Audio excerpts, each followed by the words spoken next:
minutes into this movie and I was already thinking what a steaming pile of shit this movie is. So you could imagine the string of adjectives I had in my head when this 80-minute snorefest was finished.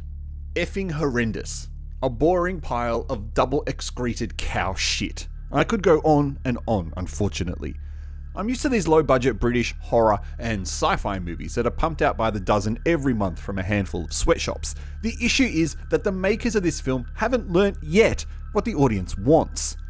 Here's a hint. If you have a movie about a deadly swarm of flies and proudly display the oversized queen fly on the poster of your movie, it's a good idea to let the audience see this swarm of flies more than once throughout the runtime of the movie. A psychotic scientist who is desperate to find the cure for a disease he thinks killed his wife and has infected his son invites a group of grotesque and desperate young people to his remote mansion to conduct a series of scientific experiments on him. He hopes that one of these youngsters has the same blood type he needs to develop the cure.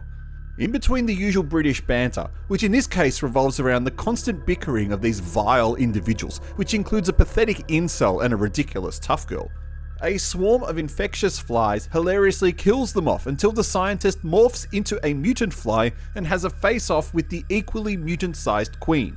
You're welcome. I've just saved you the 80 minutes it would have taken to watch this crap. Now, I understand why you'd want to watch this. It's just that you shouldn't. This is a real trust me bro kind of moment. There is a movie I watched on video in 1995 called Mosquito, about a swarm of mozzies who mutate to the size of a vulture after sucking the blood of an alien corpse.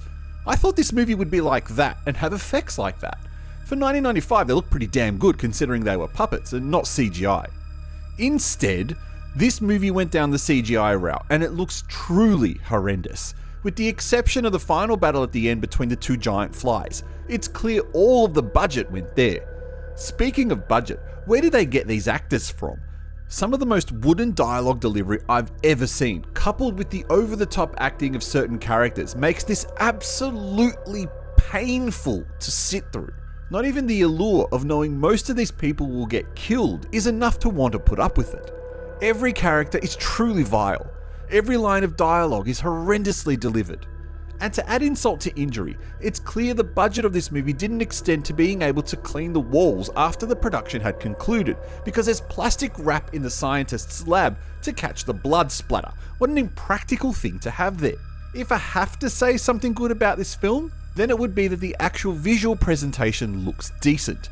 Some nice post-production contrast work gives the movie a bit of a film stock vibe, but that's the only good thing I can say.